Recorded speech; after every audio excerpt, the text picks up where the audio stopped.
గత assembly elections ముందు మీతో పంచుకున్న ప్రతి నిమిషం కూడా మర్చిపోలేనిది. నా యొక్క గెలుపులో మీ అందరి సహాయ సహకారాలు కూడా ఉన్నందుకు మీ అందరికీ కూడా ఒకసారి కృతజ్ఞతలు తెలుపుకోవటానికి, మీతోటి పాలు పంచుకోవటానికి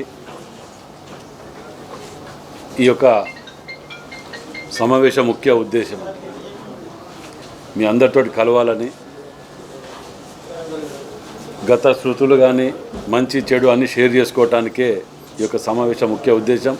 అదేవిధంగా మొట్టమొదటి ప్రెస్ మీట్ కూడా ఇక్కడి నుంచి మీ ద్వారానే పెట్టాలని కూడా ఒక ఆలోచనతోటి నిర్ణయం తీసుకోవటం జరిగింది. గతంలో 3-4 సార్ల టైమింగ్స్ పెట్టుకొని అత్యవసర మీటింగ్ అను సమావేశం అను హైదరాబాద్కి వెళ్ళి ఫోన్ రాగానే క్యాన్సిల్ చేసుకోవటం కూడా జరిగింది. మరి ఈ సమావేశంలో ముఖ్యంగా గతంలో వీళ్ళు 10 ఏళ్లలో చేయలేని ఈ 4 నెలల్లో హన్మకొండ పట్టణంలో మేము చేయగలిగినాము అని చెప్పుకోవడానికి నిజంగా కూడా నాకు గర్వంగా ఉన్నది. అది ఏదో గాడపల బాణాలు కానీ లేకపోతే ఏదో శంకుస్థాపనలు చేసి గత ప్రభుత్వం ఎలక్షన్ల ముందు 2 కోట్లు మున్సిపల్ కార్పొరేషన్లు ఉంటే 45 కోట్ల కొబ్బరికాయలు కొట్టిన తత్వాలు కాకుండా ఇవాళ ప్రారంభిస్తే వారంలో కంప్లీట్ చేసే విధంగా పని అయితే అవుతుంది, కాకపోతే కాదు అని చెప్పి నిర్భయంగా ముందుకు పోయిన ఈ 4 నెలల్లో మంచి స్పందన, సంతృప్తి, నా యొక్క నేను ఏం చేసినానో చెప్పుకోవటానికి కూడా నిజంగా గర్వంగా ఉన్నది నాకు ఇవాళ. కానీ 4 నెలల్లోనే ప్రభుత్వం పోతే జీర్ణించుకోలేక వీళ్ళు మాట్లాడుతున్న మాటలు, వీళ్ళ తీరు చూస్తే నిజంగా కూడా ఆశ్చర్యం వేస్తున్నది. వీళ్ళ తీరు మొన్న హరీష్ రావు గారు కానీ, కేటీఆర్ గారు కానీ, కేసీఆర్ గారు కానీ వచ్చిపోయినప్పుడు ఆ పంటలని చెప్పి, ఈ పంటల గురించి అని చెప్పి, ఎండిపోతున్నాయి అని చెప్పి వచ్చి మాట్లాడిన తీరు చూస్తే అసలు సిగ్గు అనిపిస్తలేదు అనిపిస్తుంది వీళ్ళకైతే. అవేవి లేకుండా తెలంగాణ ఉద్యమ ఆకాంక్ష, నీళ్లు నిధులు నియామకాలు అని ఓ సెంటిమెంటల్ వర్డ్స్ని యూజ్ చేస్తూ ఇన్ని రోజులు ప్రజలని పక్కదో పట్టించి ఊరేగిరు 10 ఏళ్ళు. ఇలా మీరు ఎక్కడికైతే పంటల కాడికి పోయినరో సోదరులు, మీరు అందరూ కూడా వెళ్ళిండ్రు అక్కడికి. చుట్టుపక్కన బోర్లు పోస్తానే కూడా కొన్ని టీవీలలో అవుపడుతున్నాయి, పచ్చదనం అవుపడుతున్నది. కానీ వీళ్ళు గమనించలేక ఏది మాట్లాడినా ప్రజలు నమ్ముతారు అని చెప్పి ఉద్దేశంతో వాళ్ళు మాట్లాడిన మాటలకు నేను ఒక 2-3 సమాధానాలు అడుగుతా, జవాబు చెప్పాలి వీళ్ళు కూడా. ఎందుకంటే రాష్ట్రంలో ట్రిపుల్ షూటర్లు, 70,000 పుస్తకాలు చదివిన మేధావులు, మరి నాకు అంత లేదు కానీ నాకు తెలిసిన పరిజ్ఞానం పరిధిలో నేను 2 ప్రశ్నలు అడుగుతా, వాడికి జవాబు చెప్తే నిజంగా కూడా మీరు మేధావులు అనుకుంటా. గతంలో మోరంచ వాగు అని ఆ గ్రామం కానీ ఉసుకతోటి దిమ్మలతోటి ఇదైపోయి ఒక గ్రామం మునిగిపోయి 8 మంది శవాలు కొట్టుకపోయి ఊరంతా ఆగమైనా కానీ ఏ రోజు రాని కేసీఆర్ ఉద్యమకారులు చచ్చిపోతే రాకపోతేవి, దేనికి రాకపోతే ఆఖరికి పట్టణం మునిగిపోతే హన్మకొండ పట్టణం మీ యొక్క ఎమ్మెల్యేలు, మీ యొక్క పార్టీ నాయకులు చెరువులు కుంటలు కబ్జాలు పెడితే మునిగిపోయిన దానికి కూడా రాకపోతేవి, నష్టపరిహారం రూపాయి కాదు కదా పైసా ఇవ్వకపోతేవి. ఇవాళ ముసరి కన్నీరు గారుస్తా అంటే సిగ్గు అనిపిస్తలేదు. ఇలా అది జరగటానికే కారణం మీరు కాదా? గన్పూర్ నుంచి నవాపేటకు దేవురుపల్లలో 90% వరకు మేము కాంగ్రెస్ హయాంలో కంప్లీట్ చేస్తే 10% వరకు కంప్లీట్ చేస్తే ఆ ఒక్క 7 ఎకరాలు కూడా ఇది కాకపోయేది. అలా అక్కడ మీరు ఎక్కడ కాంగ్రెస్ పార్టీకి పేరు వస్తుందని చెప్పి అది కంప్లీట్ చేయకపోగా ఆ 7 ఎకరాల రైతు కూడా బిడ్డ పెళ్లికి 5 లక్షలు ఇది ఇస్తామని చెప్పి దాన్ని వాంటెడ్లీ ఎండబెట్టినట్టు కూడా ఆధారాలు వస్తున్నాయి మా దగ్గరికి ఇవాళ. అంటే ఎంత నీచ నికృష్ట రాజకీయాలకు దిగజారుతున్నారంటే మీరు. ఇవన్నీ చేయటం వలన లిక్కర్ కేసు తెర మెరుగైపోతుందనో, మా ప్రజలు మర్చిపోతారనో, లేకపోతే వీళ్ళు చేసిన పాపాలు, కబ్జాలు, ధరణిలో కానీ, ఫోర్జరీలు కానీ, ఫోన్ ట్యాపింగ్లు కానీ, వీళ్ళ జీవిత కాలం జైల్లో గడపవలసినన్ని పాపాలు చేసి ఇవాళ నీతులు చెప్తానికి రోడ్ల మీదకి వచ్చి మాట్లాడితే ఇంకా ప్రజలు నమ్ముతారని అనుకుంటే అది భ్రమలో ఉన్నారు మీరు. ఒక్కొక్క మాట వాళ్ళు మాట్లాడి చెప్తుంటే ఇంకా అహంకారం బలుపు దగ్గర, ఇంకా అదే అహంకారం, ఇంకా అదే పోకళ్ళు, ఇంకా అదర కొట్టటాలు. ఒక్కటి మాత్రం భగవంతుడు వాళ్ళకు ఒక వరం ఇచ్చిండే, ఏది చెప్పినా ప్రజలు నమ్ముతారు అనుకుంటున్నాడు. నేను నిన్న కూడా చెప్పిన, నిజంగా కూడా వాళ్ళ గొంతు చూస్తే ప్రజలు నిజంగా నమ్మటట్టున్నారు. కాబట్టి ఈ వాస్తవాలు, ఈ ప్రెస్ మీట్లు కానీ ఇది పదే పదే మేము ఎందుకు చెప్తున్నామంటే అంబేద్కర్ గారు నిన్న కూడా చెప్పిన నేను న్యూస్లో పంపించటంలో, నిజాన్ని ఎప్పుడూ లైవ్లో ఉంచితేనే ప్రజలు నమ్ముతారు, లేకపోతే అబద్ధం నిజమయ్యే ప్రమాదం ఉన్నదని చెప్పి అంబేద్కర్ గారు చెప్పిన వాటిని నిజంగా గుర్తు చేసుకుంటే ఇది వాస్తవం. ఇలాంటి దుర్మార్గులు చేసే పనులకు ఇది వాస్తవం అనిపిస్తున్నది. ఇవాళ వాళ్ళు చేసిన పాపాలు అంత ఇంత కాదు, ఎక్కడ శంకుస్థాపనలు, పట్టణం మునిగిపోతా అంటే ఇవాళ ఎంత అన్యాయం అంటది. వాటిని ఇవాళ మేము తీస్తుంటే నగర్ దాని బ్రిడ్జ్ ఎల్లుండి 5వ తారీఖు నాడు డిస్పెటల్ చేస్తున్నాం, ట్రాఫిక్ డైవర్షన్ కూడా. వాటిని కూడా ఆపడానికి పుల్లలు పెడుతున్నారు. అంటే ఎంత దుర్మార్గానికి దిగజారిందంటే చెప్పుకునేంత లేదు. 5వ తారీఖు నాడు ఆ డిస్పెటల్ చేసే రోజు కూడా ఆ సబ్జెక్టు దాని మీద తప్పకుండా మాట్లాడతాను. ఇలా కాలేజీ నారాయణరావు గారిది కూడా చెప్తున్నాం, 2 నెలల టార్గెట్ ఇచ్చి కంప్లీట్ చేయాలని చెప్పి 30 కోట్ల రూపాయలు దాన్ని శాంక్షన్ ఇచ్చిన చేతి మాది. భద్రకాళి అమ్మవారి టెంపుల్ కానివ్వండి, 40 కోట్ల రూపాయలు ఆర్ఈసీ యువతల రైల్వే ట్రాక్కి వెళ్ళి సిఎస్ఆర్ గార్డెన్స్ కానివ్వండి, 40 కోట్ల రూపాయలు. ఇవన్నీ మేము తెచ్చినా ఎక్కడ ఇంకా చెప్పుకోలే. మేము వీళ్ళు 10 ఏళ్ళలో చేయలేనిది 4 నెలల 241 కోట్లని తీసుకొచ్చి హన్మకొండకు నాకు గర్వంగా ఉన్నది అది చెప్పుకుంటానికి. కానీ ఉన్న మాటలు వాస్తవాలు చెప్పుకోలేక మీరు అప్రిషియేట్ చేయకున్నా పర్వాలే, కానీ దీన్ని నిరుత్సాహపరచకండి, ఎవరిని ఇబ్బందుల పాలు చేయకండి. ఇది వర్షాకాలం వచ్చే లోపల పట్టణం మునగకుండా చేసుకోవటానికి మేము రివ్యూ మీటింగ్లలో కూడా కలెక్టర్ గారు కానివ్వండి, 3 మంత్రులు కానివ్వండి, 3 మంత్రులు కానివ్వండి, ప్రిన్సిపల్ సెక్రటరీస్ తోటి హైదరాబాద్లో అత్యవసర సమావేశం 9 గంటలకు ఉదయాన మేము ఏర్పాటు చేసుకొని పట్టణాభివృద్ధి గురించి, వర్షాలు రాకముందు నీళ్ళ సమస్య ఎట్లా తీర్చాలి, ఇది అయిపోయిన తర్వాత ఎండాకాలం అయిపోయాక వర్షాలు వస్తే మునగకుండా ఏం చేయాలని దాని మీద కూడా మేము రివ్యూ పెట్టుకొని మేము తాపత్రయపడుతున్నాం. 24 గంటలు 4 నెలల అధికారంలో ఒకటికే కళ్ళు తాగిన కోతీరుగా విహారం ఎట్లా అంటే కొంపలన్నీ ముంచుకపోయినాయి. ఏదో మేము చేసినాం, వీళ్ళు ఏం చేయలేకపోతున్నారు.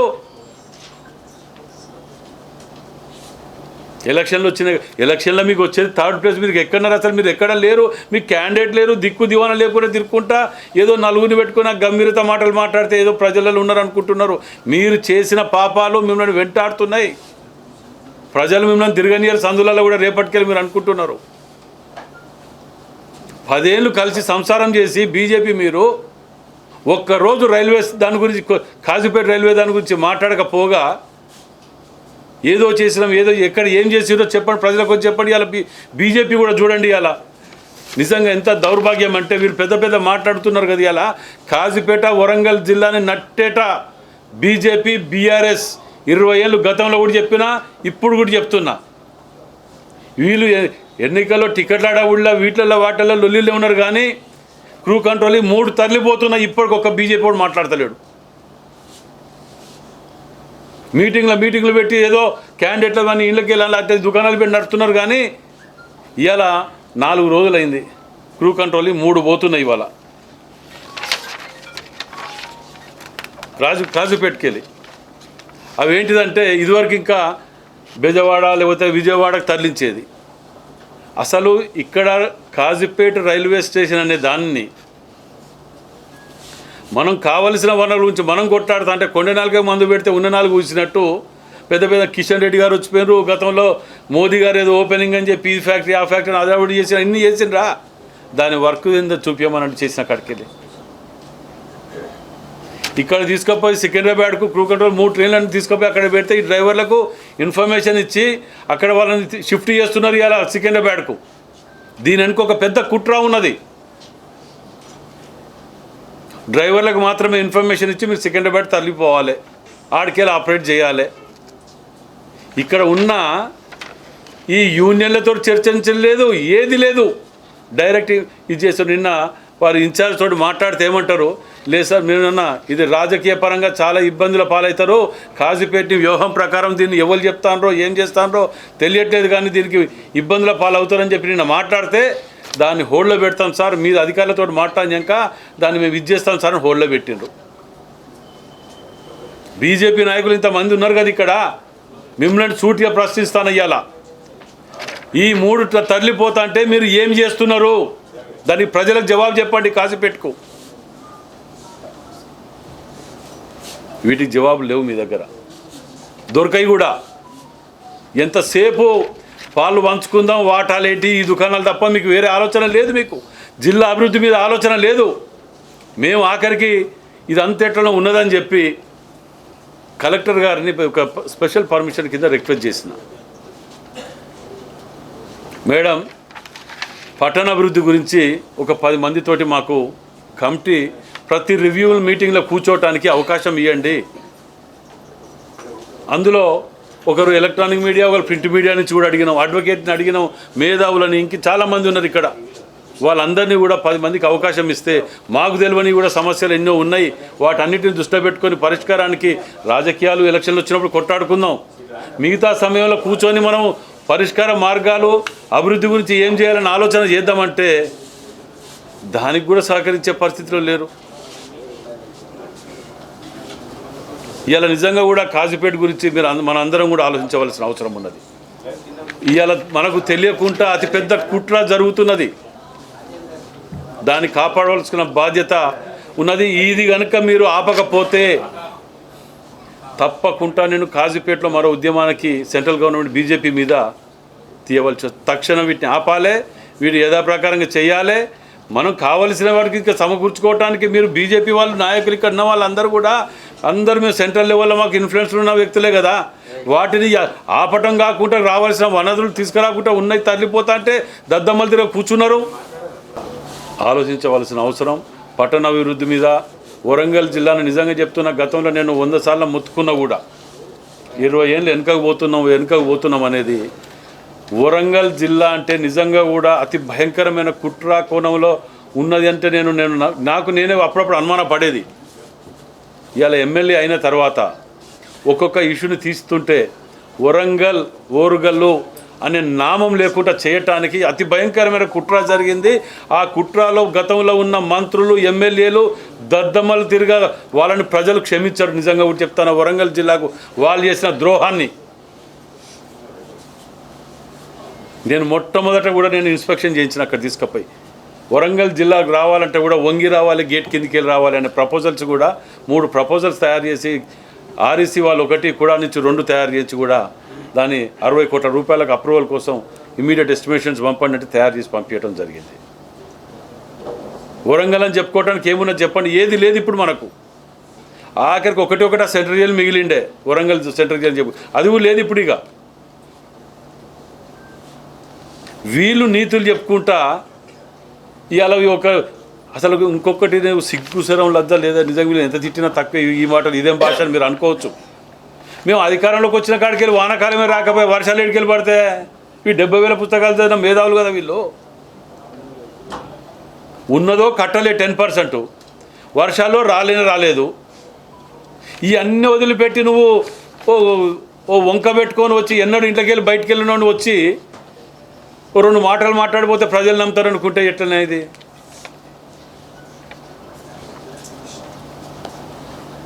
సో దీని మీద ప్రత్యేకంగా మీడియా సోదరులకు కూడా విజ్ఞప్తి, ఈ యొక్క అభివృద్ధి మీద మేము కొట్టిన ప్రతి కొబ్బరికాయ వర్కులు స్టార్ట్ చేస్తానికి పెట్టినాను. ఎలక్షన్లు వస్తానయ్యన్నో, ఎలక్షన్ల కోసం అటెన్షన్ డైవర్ట్ చేయడానికో, పబ్లిక్ ఏదో ఇవ్వమని చెప్పడానికో కాకుండా మాడ వీధులది కొట్టినాం, రీసెంట్గా ఓపెన్ చేసినాం, అది కూడా వర్క్ స్టార్ట్ అయింది. నయం నగర్ది కొట్టినాం, అది ప్రారంభించినాం, దగ్గరికి తీసుకొస్తున్నాం. దాన్ని కూడా 3 నెలల లోపల దాన్ని ఆ బ్రిడ్జ్ కూడా కంప్లీట్ చేసి వర్షాకాలం లోపల మునగకుండా చేసే ప్రయత్నం చేస్తున్నాం. కాళోజీ నారాయణరావు గారిది ఫండ్ శాంక్షన్ చేసి 2 నెలల హ్యాండ్ ఓవర్ చేయమని చెప్పినాం. 2 నెలల వర్క్ ఎంత స్పీడ్ అవుతుందో మీరే చూడండి. అది 2 ఎలక్షన్లు అయిపోయే లోపల అది వచ్చేస్తుంది. అది కూడా బ్రిడ్జ్ది కానివ్వండి, రోడ్డు కానివ్వండి, NH నేషనల్ హైవే వర్క్లో కూడా అసలు వీళ్ళకు నేషనల్ హైవే నుంచి వర్క్ పైసలు తీసుకురావాలి జిల్లాకు అనేది కూడా తెలియని నాయకులు ఇక్కడ గత బీఆర్ఎస్ ప్రభుత్వంలో ఎమ్మెల్యేలు MP మంత్రులుగా ఎదిగిరు. వీళ్ళు సెంట్రల్కి వెళ్ళి ఫండ్స్ ఏమేమి తెచ్చుకోవచ్చు అనేది కూడా నాలెడ్జ్ లేదు. ఇచ్చిన ఫండ్ ఖర్చు పెట్టే చేత కానీ దద్దమ్మలు వీళ్ళు ఇలా మాట్లాడుతుంటే బాధ అనిపిస్తున్నది.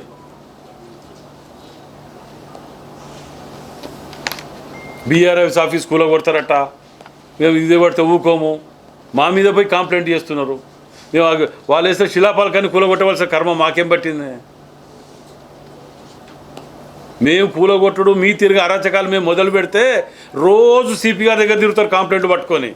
మీరు చేసిందంటే 1% మేము స్టార్ట్ చేసినా, ఇంకా నేను స్టార్టే చేయకపోతే అప్పుడే ఉలిక్కి పడతారు ఎందుకు?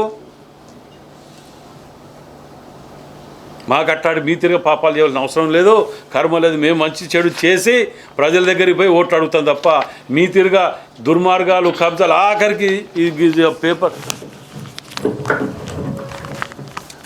పాపం పెద్ద మనిషి వచ్చిండు ఒక అతను, నాది కాని భూమి నాకొద్దు, వెనక్కి తీసుకొని నేను కాపాడండి అని. వీళ్ళ ప్రభుత్వంలో ధరణి పేరుతో చేసిన దారుణాలు అంతా ఇంత కాదు. ఒక అతని పేరు మీద 30 గుంటల ఎక్సెస్ వచ్చింది. నాకొద్దు, నా భూమి కాదు, మొర్రో అని మొత్తుకుంటా అంటే దాని గురించి జవాబు చెప్పిన వాళ్ళు లేరు. పోగా ఆయన ఇంటి చుట్టూ పెద్ద పెద్ద నాయకులు అది నాకు రాసి నేను తింటా అని చెప్పి వేరే వేరే మనుషులను పంపించి వాళ్ళని గోసపుచ్చుకుంటా అంటే నా ప్రాణభయం ఉన్నదని చెప్పి నా దగ్గరికి వాళ్ళు వచ్చింది పాపం. ఆఖరికి పెద్ద పెద్ద IASలని వాళ్ళని కూడా రాత్రిపూట 1 గంటకు 12 గంటలకు కూడా పిలిపించుకొని లాక్ ఓపెన్ చేయించుకొని మార్చి మళ్ళీ లాక్ చేసిన దౌర్భాగ్య స్థితిలో వీళ్ళు తీసుకొచ్చింది దాపురించింది. అంటే వీళ్ళు చేసిన నిజంగా కూడా ఇన్నేళ్ళ రాజకీయ జీవితంలో వీళ్ళు చేసినని పాపాలు నిజంగా అసలు ఎట్లా ధైర్యం చాలింది, వీళ్ళు ఎట్లా చేయగలిగినరు అని ఆశ్చర్యం వేస్తున్నది. ఇంకా మేము ఏం చేసినామంటే వాళ్ళు చేసిన పాపాలన్నీ 10% కూడా పబ్లిక్లో తీసుకురాలి ఇంకా. ఎందుకంటే మేము తీసుకొచ్చటానికి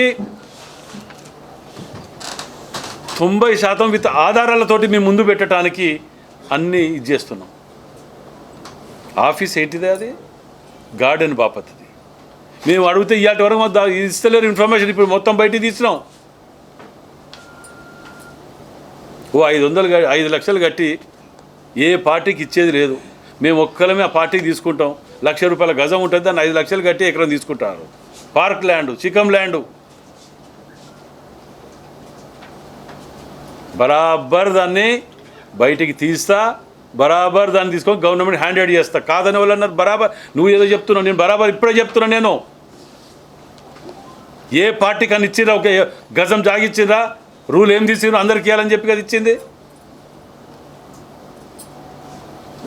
దాన్ని నేను సీఎం గారికి మీదికి ఎంక్వైరీ పెట్టాను. నిన్న ఎంక్వైరీ రిపోర్ట్ కూడా వచ్చింది, కలెక్టర్ గారికి వచ్చింది, నాకు కూడా వచ్చింది. అది దాన్ని తీసి మొత్తం రిపోర్ట్స్ అని బయట తీయమని. నీ స్వచ్ఛమైనది మంచి ల్యాండ్ కరెక్ట్గా తీసుకుంటే నీది ఎవడైనా తీసుకుంటాడో, ఎవరైనా కబ్జా పెడతారో. ఆఫీస్ పక్కకు నువ్వు ఏది క్యాంప్ ఆఫీస్ పెట్టుకుంటే నువ్వు జీవితకాలం నువ్వే ఉంటావని పెట్టుకొని మీరు తిడుతుంటే మేము వినుకుంటా కూర్చోవాలి ఆ ఇంట్లో. రేపు నేనే ఉంటా, రేపు బీజేపీ ఉంటే ఇంకెవరైనా రావచ్చు కదా. చేసే పాపాలన్నీ చేసి ఆఖరికి నయీం కేసులో కూడా ఇక్కడ లోకల్ కుటుంబ సభ్యులకు, పార్టీ బీఆర్ఎస్ నాయకులకు, ఎమ్మెల్యేలకు భయంకరమైన సంబంధాలు ఉన్నాయి. అన్నీ బయటకు వస్తాయి. 4 రోజులు అయితే అన్నీ వస్తాయి. మీ ముందు ఏదో గాడుపులో బాణం వేసే మాటలు కాదు, విత్ ఎవిడెన్సెస్ తోటి ముందుకు వస్తున్నాం, రాబోతున్నాం. మేము చేసే అభివృద్ధి చేసుకుంటూ మీరు చేసిన ప్రతి పాపాన్ని బయటికి తీస్తున్నాం. అదే ఇలా పార్టీలు మారుతారు, రాజీనామా చేయాలంటారు. ప్రతిపక్షం లేకుండా చేసిన అన్ని ఖాళీ చేసి తీసుకుపోయి కప్పుకున్నప్పుడు ఏ రాజీనామా చేసిండ్రు ఈ నాయకులు?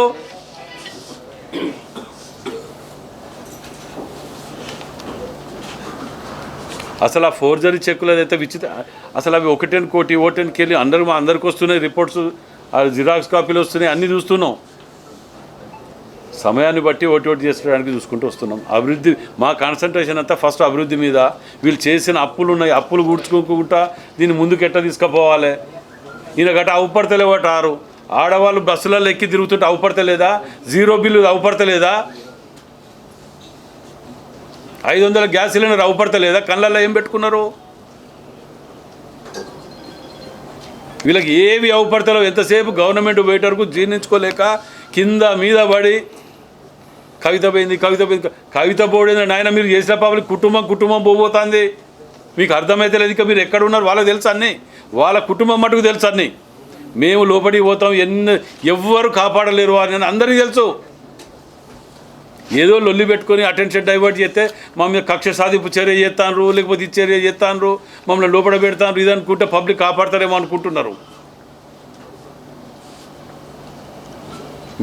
మీకు రాష్ట్రపతి మెర్సీ కూడా లేకుండా అట్లా పాపాలు చేసిండు మీరు. కిందికెళ్ళి మీ దాకా మాత్రం కొద్దిగా ఇది కాజీపేట పట్టణానికి మరణ శాసనం తిరిగా ఒక ప్లాన్ ప్రకారం పోతుంది కాబట్టి దీని మీద ఇది కనుక విరమించుకోకపోతే 3-4 రోజులలో నేను ఆడ అమర నిరాహార దీక్ష కూర్చుంటాడా. ఈ బీజేపీయా, ఇది పార్టీలా, ఇది అవసరం లేదు. నాకు ఏ పార్టీలతో నాకు సంబంధం లేదు ఇలా. ఎందుకంటే కాజీపేటని ఇప్పటికే సర్వనాశనం చేసి కనీసం జంక్షన్ కూడా అభివృద్ధి చేయనీయలే. మేము జంక్షన్ దగ్గర నుంచి సోమిడికి సెంట్రల్ లైటింగ్ సిస్టమ్ పెట్టి దాన్ని ఇది చేద్దామని చెప్తే ఇప్పటికీ కోర్టులో కేసు వేసిన వీళ్ళ బాబతి మనసులో ఉన్నారు. అదే ఇప్పుడు వాటి గురించే మెయిన్గా మేము తీసుకున్నాం. గతంలో పోరాటంలో కూడా మేము ఎంబటి వెళ్ళి అక్కడ కూర్చొని నిరాహార దీక్ష చేసిన రోజులు ఉన్నాయి.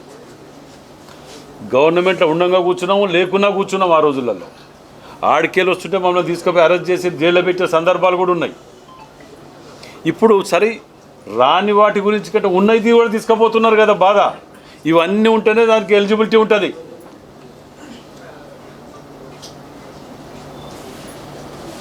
అవన్నీ వదిలిపెట్టేసి ఉన్నాయని తరలి దీని ఒక ప్లాన్ ప్రకారం పోతుంది. దీని వెనుక కుట్రదారుడు ఒక అతను ఉన్నాడు, ఆయన ఎంప్లాయీనే. ఆయనతో మాట్లాడితే లేదు అట్లాంటిది లేదంటే మేము ట్రయల్ రన్ ఏంటిది. యూనియన్లు ఉన్నాయి, వాళ్ళ అభిప్రాయం తీసుకోకుండా వాళ్ళతో చర్చించకుండా ఓన్లీ డ్రైవర్స్కి ఇన్ఫామ్ చేసి 3 ట్రైన్లు తరలించినాడికి. దాంతోపాటు ఏమవుతుందంటే ఎంప్లాయ్మెంట్ ఇక్కడ నాకు ఎంప్లాయ్మెంట్ అడిగిపోతుంది. ఆ కుటుంబాల మీద 4 కిరాణా షాపులు బతికేట్టుకో ఇంకేదో దీంతో లింక్డ్ ఉంటుంది కదా మొత్తం కూడా. ఇప్పటికే కాలేజ్ స్కూల్ అన్నీ వెళ్ళిపోయినాయి. దానికి దివాళీ తీసినట్టు తయారు చేసి కాజీపేట జంక్షన్. పివి రంగారావు గారు అప్పుడున్నప్పుడు ఎట్లుండే ఇప్పుడు ఎట్లుండే అనే దాని గురించి వ్యత్యాసం చూస్తే అసలు మరి కాజీపేట స్టేషన్ ఉన్నదా లేదా అనే దాని కడికి వచ్చేసింది. ఆఖరికి ఎక్కడ ఎండిపోయింది అనేది చూపించమని అడిగితే తిరిగి 7 ఎకరాలు చుట్టే తిరగబట్టే. 7 ఎకరాలు చుట్టే కదా మాకు వచ్చిన. ఇంతకుముందే చెప్పిన మా కాలంలో వర్షాకాలమే రాకపోయా కదా. మీ పాపాలు లేవు అందులో. మీరు అక్కడ నీళ్ళు వదిలిపెట్టింది ఇప్పుడు మేడిగడ్డ కానివ్వండి, ఇదన్నిటి కూడా పిల్లలు కుంగిపోయినాయి అని చెప్పి ఉన్న వాటర్ వదిలిపెట్టింది ఇదైతే అని చెప్పి మీరు కాదా. ఇప్పుడు నీళ్ళు లేవని మీరే వదిలిపెడితే ఎట్లా? ఉన్న నీళ్ళని ఎందుకు వదిలిపెట్టింది దానికి జవాబు చెప్పరా? వీళ్ళు చేసిన పాపాలు 3 నెలలు, వాళ్ళు 5 ఏళ్ళు పాలించినాక కూడా మేము 5 ఏళ్ళు అయింది ఇంకో 5 ఏళ్ళు ఇప్పుడు ఇవ్వండి మేము చేస్తామని చెప్పి 10 ఏళ్ళు గడిపిన వాళ్ళు 3-4 నెలలకే కొంపలు మునిగినట్టు ఇచ్చేస్తే ఎట్లా? మేము గతంలో వ్యవసాయంలో ప్రతి దాంట్లో సబ్సిడీ ఇచ్చినాం. ప్రతి దాంట్లో ఆఖరికి గోన సంచుల దాంట్లో కూడా మేము సబ్సిడీ ఇచ్చుకుంటూ వచ్చిన వాళ్ళం. వీటిని ఏం చేసిందంటే ₹1,00,000 అది 25,000 ఖర్చుతో అయిపోయే విధంగా ఒకటి అకౌంట్లలో డబ్బులు వేయటం అనేది మొదలుపెట్టి వీటన్నిటిని క్యాన్సిల్ చేసి పారేసాను. అట్లనే ఎస్సీ కార్పొరేషన్, బీసీ కార్పొరేషన్, ప్రతి కార్పొరేషన్లో కూడా ప్రతి దాంట్లో మేము సబ్సిడీ ఇచ్చినాం. వాటన్నిటిని క్యాన్సిల్ చేసేసి పౌలతో ఖర్చు అయ్యేదానికి దళిత బంధు అని పెట్టిండు. దళిత బంధు వాడకి ఎందరికి ఇస్తాడు? 2-3కి ఇస్తాడు. దాంట్లో ఎస్సీ కార్పొరేషన్ అన్నీ పోయినాయి కదా. అంటే వారి యొక్క తెలివిగా పథకం ప్రకారం ఇచ్చినట్టే అన్ని ఇస్తాం, ఏది ఇయ్యాం. మా వ్యత్యాసం చూడండి. మీకు ఆరోగ్యశ్రీ ఫీజు రియంబర్మెంటు ప్రతి తెల్ల రేషన్ కార్డు ఉన్న వారికి రాజకీయాలకు అతీతంగా ఇచ్చినాం మేము అందరికీ. ఏ పార్టీ అన్నా కానివ్వండి. అట్లా ఇవ్వలే కదా వీళ్ళు. 2-3 వాడలో సెలెక్ట్ చేస్తారు, వాళ్ళకి ఇచ్చేయటం, చేతులు దులుపుకోవటం. మీకు ఇలా ఎట్లున్నదంటండి, ఒకటి ల్యాండ్ అనేది మాకు 120-130 ఏళ్ళ చరిత్ర ఉన్న ఇవాళకి పార్టీ ఆఫీస్కి మాకు స్థలం లేదు. ఇవాళ మాకు ఉన్నది కూడా ట్రస్ట్దే.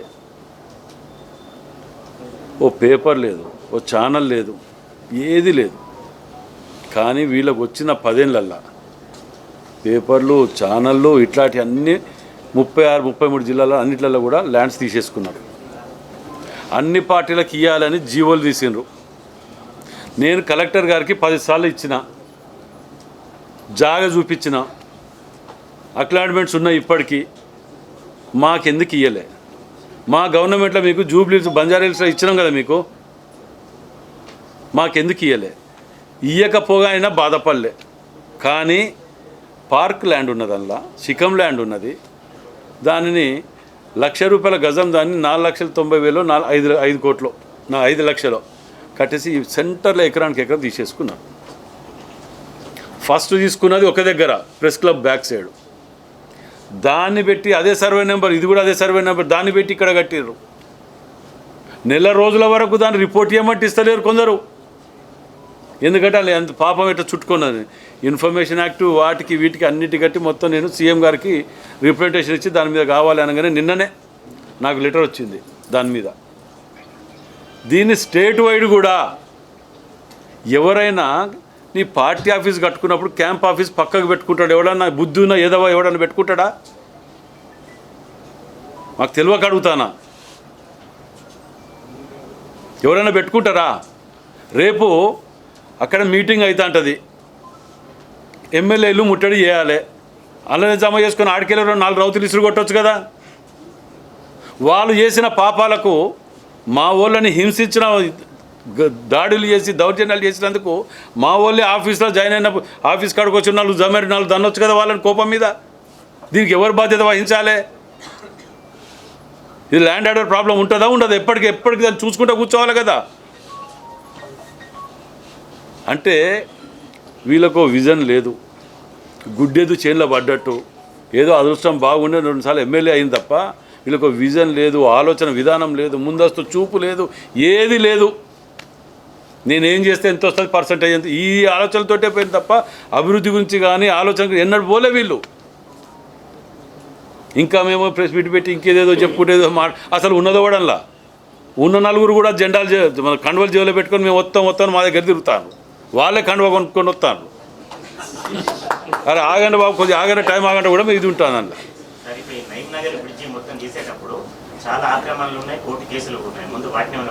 అన్ని డిస్మెట్లు అయిపోయినాయి ఆల్రెడీ. మొన్న 3 రోజుల కిందకెళ్ళే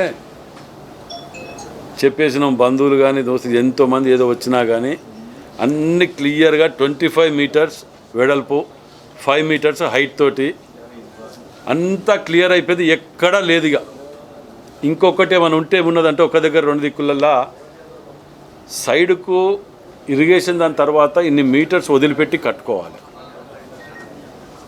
వాళ్ళు కొద్దిగా కడుతూ దాన్ని ఇది చేస్తున్నారు. ఇంకోటి ఆ నయీంనగర్ బ్రిడ్జ్ యువతల ఉన్న వాటిల్లో కొన్ని దిక్కులల్లో గవర్నమెంట్ ల్యాండ్స్లలో కమర్షియల్ బిట్స్ కట్టిన అనేది, దాని మీద కూడా నేను రీసెంట్గా నాకు ఇన్ఫర్మేషన్ కావాలని అడగటం జరిగింది. మీకు ఎక్కడ కూడా బ్రిడ్జ్లో పెండింగ్ లేదు. ఒక్క దగ్గర నయీంనగర్ బ్రిడ్జ్ ఆ సందులో ఒక ఫంక్షన్ హాల్ ఉన్నది, ఇల్లీగల్గా కట్టిన దాన్ని. పాపం అతనికి పర్మిషన్లకు అటు ఇటు గత ప్రభుత్వంలో నాయకుల చుట్టూ డబ్బులు ఇస్తే మారిపోతుంది కూడా. భూమి అయితే ఎవరు గుంజుకపోరు కదా. ఆ పర్మిషన్ అట్నే ఉన్నది, దాని మీద ఉన్నది. అది ఒకటి డిస్మెటల్కు 1 వీక్లో నాకు డిస్మెటల్ కావాలని చెప్పడం జరిగింది. ఫంక్షన్ హాల్ ముందు ఆ రోడ్డు దానికి ఇది పెట్టుకొని కూర్చున్నాడు. మీకు ఎక్కడ కూడా 1% కూడా తేడా లేకుండా కొట్టేయటం అయిపోయింది. మేము వచ్చిన తర్వాత ఒకటైతే నాకు హ్యాపీగా ఏమున్నదంటే, ఎవరు కబ్జా దుకాణం అనేది లేదు. మంచి ప్రశాంతంగా కాంపౌండ్ లేకున్నా మా జాగా సేఫ్ ఉంటుంది అనే ఫీలింగ్లకు అయితే వచ్చింది. అబ్బా అంత మటుకు నేను నమ్మగలుగుతా. రెండోది, రికవరీ చేసి కూడా కొన్ని అయితే ఒప్ప చెప్పినాం. మూడోది, మీరు అన్నది FTL పరిధిలో కొన్ని, ఒకటి మీ డివిజన్లో అది లాస్ట్కున్నది ఏంటిది, మడికొండ కాదు, లోపట సోమిడి లోపట. అప్పటి గతంలో అయ్యగారి దయ వల్లనే FTLలో కూడా కొన్ని వచ్చినాయి, వాటిని కూడా బయటికి తీస్తున్నాం, అన్నీ అయిపోతున్నాయి. ఇక రెడ్డిపురంలో ఒకటి, ఇవన్నీ బయటికి తీసినాం. పారిపోతున్నారు, వెళ్ళిపోతున్నారు, ఇక్కడికి వెళ్ళి జవాబు చెప్పలేక గోవాలు గీవాలు తిరుగుతున్నారు. ఎప్పుడు పోయినా ఇక్కడికే రావాలి, ఆ భూమి కాడికైతే రావాలి కదా, ఆ భూమి కాడనే కట్టేస్తారు ఆ పబ్లిక్కి. దాని గురించి ఏమిటి మీకు ఆ టెన్షనే అవసరం లేదు, 1% కూడా. అందులో కొంచెం లేట్, ఒకరోజు ఎడుక ముందుకు అంతే అన్న. ఎందుకంటే వాళ్ళని అసలు ఆ ఫైళ్ళు వాళ్ళ కథలు చూస్తే ఒక్కొక్కటి గిన్ని చేయగలుగుతామా? ఇక అది అధిష్టానం నిర్ణయం.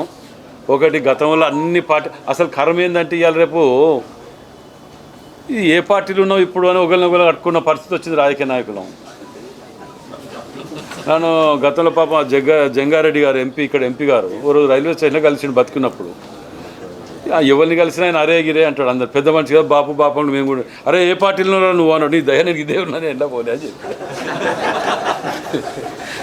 అంటే గతంలో ఉన్న రాజకీయాలు లేవు.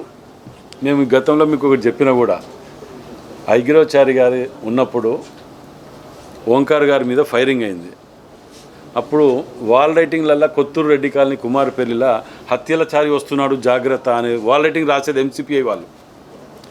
అప్పుడు చాలా అంటే చాలా పెద్ద రైవల్ ఇవి ఉండేది. ఆ సమయంలో ఫైరింగ్ అయినప్పుడు అయ్యగారు ఏం చేశాడు, బండ్లు ఎక్కండి మనం ఎంజిఎం పోయేద్దాం అన్నాడు. అయ్యగారు ఆడికి పోవటం ఏంది, ఆ పబ్లిక్ ఉన్నారు కొట్టి చంపుతారు అనేంత ఇదిగా భయంతో ఎక్కండి అన్నాడు. తప్పున భయానికి ఎక్కినాం, కానీ భయంగానే పోయినాం. ఆడదాకా ఆడ దిగినాక ఆ నర్సంపేట ప్రజలు ఇట్లా పక్కకు జరిగి అయ్యగారిని ఇట్లా అంటే సంస్కరించుకోవటం, వాడికి వస్తే ఏ పార్టీ అయినా ఇక్కడ చూడటానికి వచ్చిందని చెప్పి సంస్కరించుకోవటం. ఇప్పుడు with in the party aspirant అంటేనే శత్రువు తిరిగి చూసుకునే సందర్భాలు. రాజకీయాలకు విలువలు ఉన్నాయని అయితే ఈ రోజులలో అయితే వీరు అని కాదు, నేను వీరు వారని కాదు, ఓవరాల్ పాలిటిక్స్ మీద చెప్తున్నాను. మరి నేను ఇవాళ ఉమ్మడి జిల్లాల ఏకైక వ్యక్తిని 12 నియోజకవర్గాలు ఏ పార్టీ పోకుంటున్నాను. మరి పిచ్చోడు అంటాను మరి నేనేం చేయాలి? కానీ సీనియారిటీ లేదు, 2 సార్లు 3 సార్లు అయితే మరి నేను పార్టీలు తిరుగుతాను. నేను కూడా 3 4 సార్లు ఎమ్మెల్యే అయ్యాను కదా.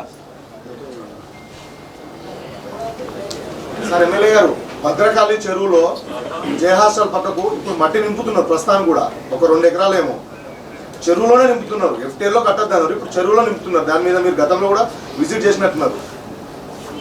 ఏం చర్యలు? మీరు అందరు కలిసి వచ్చిన మీరందరూ కూడా ఆడుకు, నేను కలిసి మీడియా సోదరులు అందరం కలిసి ఆడికి పోయినాం, ఆపిన. మరి ఇప్పుడు స్టార్ట్ అవుతుందని మీరు చెప్పగింటాను తప్ప అదైతే నాకు తెలిసైతే లేదు. కొన్ని కూలగొట్టినవి తీసుకుపోయి, అది కూడా స్వామివారి పుణ్యకార్యమే.